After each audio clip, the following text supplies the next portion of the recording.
ओम शांति। 30 दिसंबर 2022 आज के साकार बाबा के महावाक्य। बाबा कहते, मीठे बच्चे, दूर देश से बाप आए हैं धर्म और राज्य दोनों की स्थापना करने।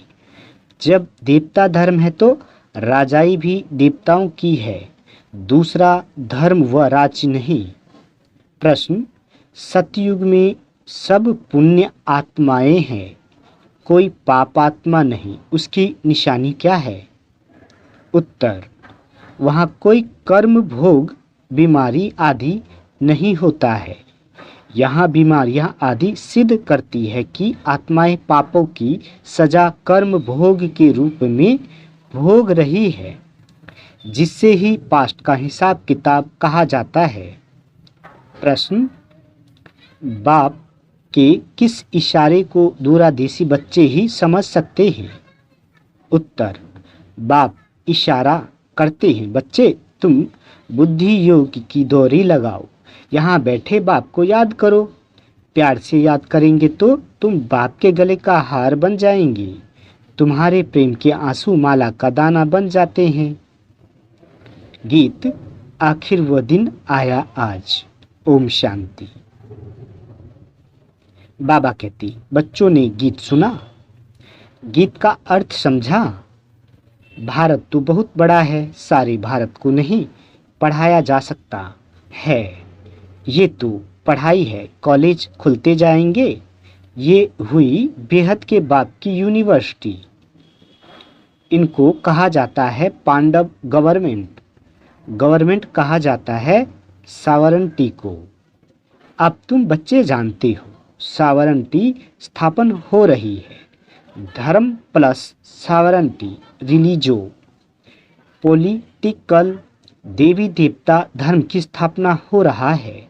और कोई भी धर्म वाले राजाई नहीं स्थापन करते, वह सिर्फ धर्म स्थापन करते हैं। बाबा कहते हैं, मैं आदि सनातन धर्म और राजाई स्थापन कर रहा हूँ, इसलिए रिलीजो पॉलिटिकल कहा जाता है। बच्चों को बहुत दूरदेशी बुद्धि बनना चाहिए। बाप दूर देश से आए हुए हैं।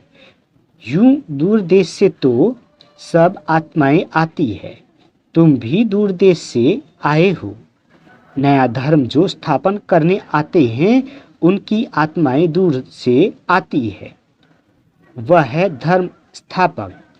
और इसको कहा जाता है धर्म और सावरंटी स्थापक। भारत में सावरंटी थी, महाराजा महारानी थे, महाराजा श्री नारायण, महारानी श्री लक्ष्मी। तो अब तुम बच्चे कहेंगे, हम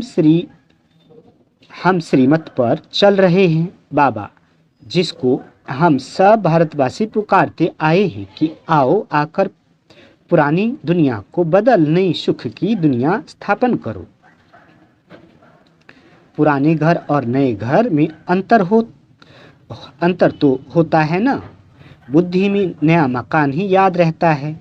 आजकल तो मकान बहुत फैंसूबल बनते हैं, ख्याल करते रहते हैं ऐसा ऐसा मकान बनाए। तुम जानते हो, हम अपना धर्म और राज्य स्थापन कर रहे हैं। स्वर्ग में हम हीरे जवाहरातों के महल बनाएंगे। दूसरे धर्म वाले ऐसे नहीं समझते। जैसे क्राइस्ट क्रिश्चियन धर्म स्थापन करने आया, ये उस समय नहीं समझते। जब वृद्धि होती है तब नाम रखते हैं क्रिश्चियन धर्म, इस्लामी आदि धर्म। कोई भी निशानी व नाम नहीं रहता। तुम्हारी निशानी शुरू से लेकर अभी तक चलती रहती है। बाबा कहते, लक्ष्मी नारायण के चित्र है, ये भी जानते हो। तो उन्हों का राज्य सतयुग में था। तुमको ये ज्ञान वहाँ नहीं होगा कि पास्ट में किसकी राजधानी थी, फ्यूचर में किसकी राजधानी होगी। सिर्फ प्रेजेंट को जानते हैं बस। अभी तुम पास्ट, प्रेजेंट, फ्यूचर को जानते हो। पहले पहले हमारा धर्म था, फिर ये धर्म आए हैं। संगम पर ही बाप बैठ समझाते हैं। अभी तुम त्रिकालदर्शी बन गए हो। सतयुग में त्रिकालदर्शी नहीं होंगे, वहां तो राजाई करते रहेंगे और धर्मों का नाम निशान नहीं रहेगा। अपनी मौज में राजाई करते रहेंगे। बाबा कहते, अभी तुम सारे चक्र को जानते हो। मनुष्य ये तो नहीं जानते हैं कि बरोबर देवी देवता धर्म था, परंतु वह कैसे स्थापन हुआ, कितना समय चला, ये नहीं जानते हैं। तुम जानते हो, सतयुग में इतने जन्म राज्य किए, फिर त्रेता में इतने जन्म लिए, इन्हों को भी जानना पड़ेगा। बाबा कहते, बच्चे जानते हैं बरोबर, बेहद का बाप हमको पढ़ाते हैं। तुम जानते हो श्री कृष्ण की आत्मा का ये बहुत जन्मों के अंत का जन्म है, इनमें ही आकर प्रवेश किया है। इनका नाम ब्रह्मा जरूर चाहिए। ब्रह्मा सो विष्णु, विष्णु सो ब्रह्मा। ये त्रिमूर्ति ये त्रिमूर्ति की नॉलेज बहुत सिंपल है। ये निराकार बाप शिव, इनसे ये वर्षा मिलता है। निराकार से वर्षा कैसे मिलता? ये प्रजापिता ब्रह्मा द्वारा ब्राह्मण सो देवता बन रहे हैं, फिर वही देवताएं 84 जन्मों के बाद ब्राह्मण बनते हैं। ये चक्र बुद्धि में रहना चाहिए। हम सो ब्राह्मण, ब्राह्मण के बच्चे सो रुद्र, शिव के बच्चे। हम आत्माएं निराकारी बच्चे हैं, बाप को याद करते हैं। इन चित्रों पर समझाना बहुत सहज है। तपस्या कर रहे हैं, फिर सतयुग में आएंगे, तुम्हारी बुद्धि में रहना चाहिए। हम मनुष्य से देवता बन रहे हैं, फिर देवता धर्म का बादशाह बन राज करेंगे। योग से ही तुम्हारे विक्रम विनाश होंगे।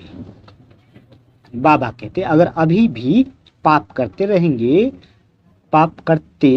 रहेंगे तो क्या बनेंगे?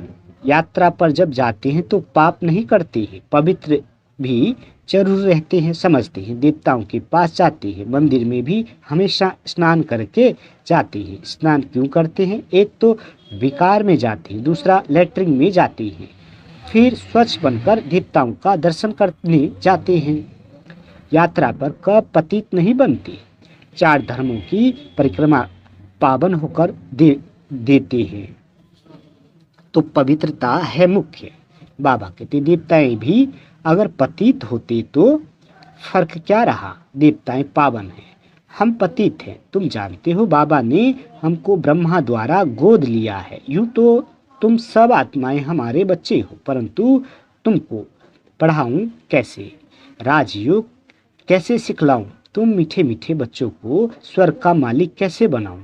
तुम जानते हो, बाबा नई दुनिया स्थापन करते हैं तो भगवान जरूर बच्चों को लायक बनाकर वर्षा देंगे। कहा लायक बनाएंगे संगम युग में। बाप कहते हैं, मैं संगम पर आता हूँ। ये बीच का ब्राह्मण धर्म ही अलग हो जाता है। कलयुग में है शूद्र धर्म, सतयुग में है देवता धर्म, ये है ब्राह्मण धर्म। तुम ब्राह्मण धर्म के हो। ये संगम युग बहुत छोटा है। अभी तुम सारे चक्र को जान गए हो, दूरादेशी बन गए हो। तुम जानते हो, ये बाबा का रथ है।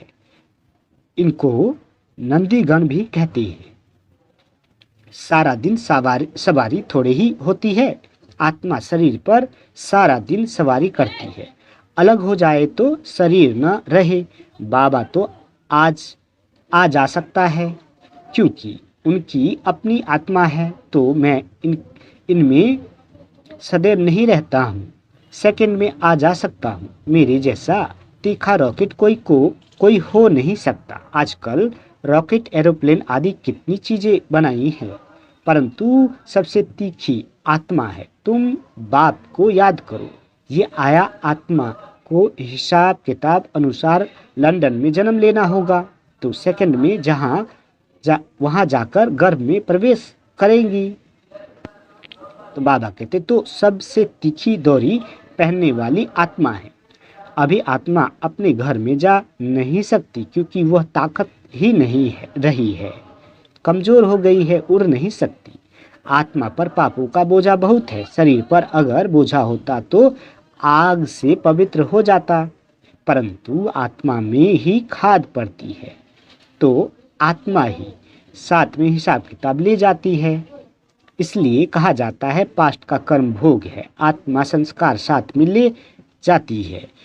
कोई जन्म से लंगड़ा होता है तो कहा जाता है पास्ट में ऐसे कर्म किए हैं, जन्म जन्मांतर के कर्म है जो भोगने पड़ते हैं। सतयुग में है ही पुण्य आत्मा, वहाँ ये बातें होती नहीं। यहाँ है सब पाप आत्माएं।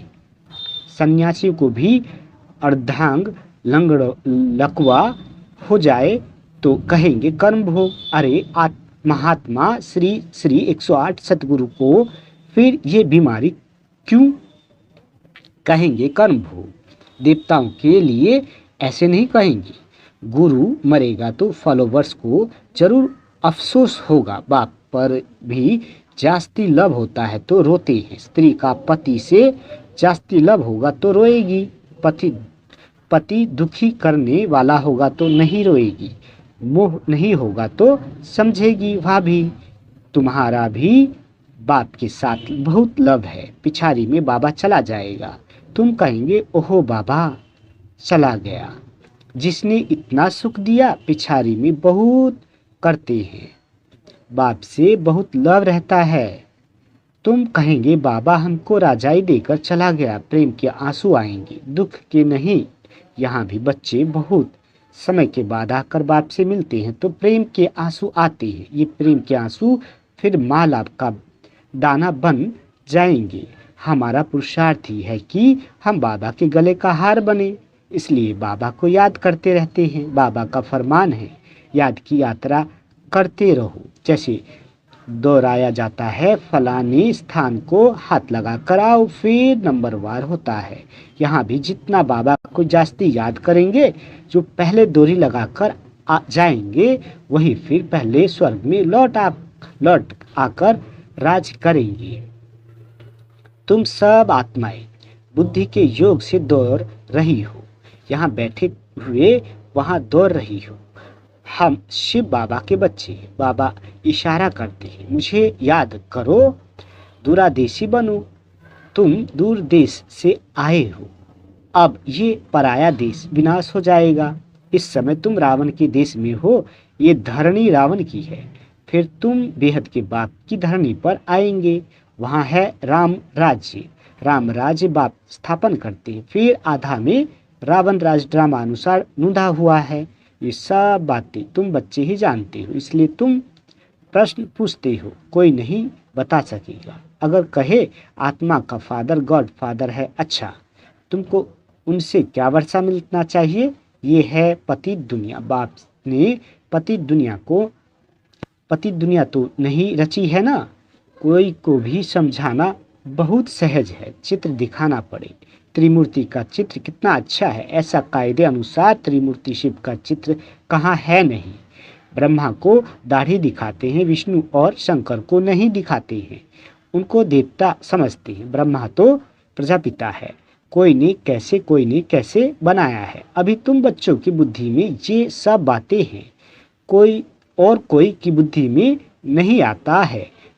जैसे बाबा कहते जैसे 12वें हैं बमरे हैं, रावण को क्यों जलाते हैं? कुछ पता ही नहीं। रावण है कौन, कब से आया, कह देते हैं अनादि काल से जलाते हैं। तुम समझते हो ये आधा कल्प का दुश्मन है। दुनिया में अनेक मतें हैं, जिसने जो समझाया वो नाम रख दिया। कोई ने महावीर नाम डाल दिया, अब महावीर तो हनुमान को दिखाते हैं। यहाँ आदिदेव महावीर नाम क्यों रखा है? मंदिरों में महावीर महावीरनी और तुम बच्चे बैठे हो, उन्होंने माया पर जीत पाई है, इसलिए महावीर कहा जाता है। तुम भी अनायास ही अपनी जगह पर आकर बैठे हो। वह तुम्हारा यादगार, वह है जड़, फिर भी चित्र जरूर लगाना पड़े। जब तक चैतन्य के पास आकर समझे, दिलवारा मंदिर का राज बहुत अच्छा समझा सकते हो। ये पढ़कर गए हैं, तब भक्ति मार्ग में ये यादगार बने हैं। तुम्हारी राजधानी स्थापन करने में बड़ी मेहनत लगती है, गालियां भी खानी पड़ती है, क्योंकि कलंक इधर बना है। बाबा कहते अभी तुम सब गाली खाते हो, सबसे जास्ती गलानी मेरी की है। फिर प्रजापिता ब्रह्मा को भी गाली देते हैं, मित्र संबंधी आदि सब बिगड़ पड़ते हैं। विष्णु का व शंकर को थोड़े ही गाली देंगे। बाप कहते हैं मैं गाली खाता हूँ, तुम बच्चे बने हो तो तुमको भी हिस्सा लेना पड़ता है, नहीं तो ये अपने धंधे में था, गाली की बात ही नहीं। सबसे जास्ती गाली मुझे देते हैं, अपना धर्म कर्म भूल गए हैं, कितना समझाते हैं। अच्छा, मीठे मीठे सिकेले दे बच्चों प्रति माता पिता बाप दादा का याद प्यार और गुड मॉर्निंग। रूहानी बाप की रूहानी बच्चों को नमस्ते। हम रूहानी बच्चों की रूहानी माता पिता बाप दादा को याद प्यार गुड मॉर्निंग और नमस्ते मीठे बाबा नमस्ते। धारणा के लिए मुख्य सार। पहला, दूरादेशी बनना है, याद की यात्रा से विक्रमों का विनाश करना है, यात्रा पर कोई भी पाप कर्म नहीं करने हैं। दूसरा, महावीर बन माया पर जीत पानी है, गलानी से डरना नहीं है, कलंकीधर बनना है। बाबा वरदान देते सर्व शक्तियों का अनुभव करते हुए समय पर सिद्धि प्राप्त करने वाले निश्चित विजयी भव। बाबा कहते सर्व शक्तियों से संपन्न निश्चय बुद्धि बच्चों की विजय निश्चित है ही। जैसे किसी के पास धन की बुद्धि की वह संबंध संपर्क की शक्ति होती है तो उसे निश्चय रहता है कि ये क्या बड़ी बात है, आपके पास तो सब शक्तियां हैं, सबसे बड़ा धन अविनाशी धन सदा साथ है, तो धन की भी शक्ति है, बुद्धि और पोजीशन की भी शक्ति है। इन्हें सिर्फ यूज करो, स्व के प्रति कार्य में लगाओ तो समय पर विधि द्वारा सिद्धि प्राप्त होगी। स्लोगन, व्यर्थ देखने व सुनने का बोझ समाप्त करना ही डबल लाइट बनना है। अच्छा, ओम शांति मीठे बाबा।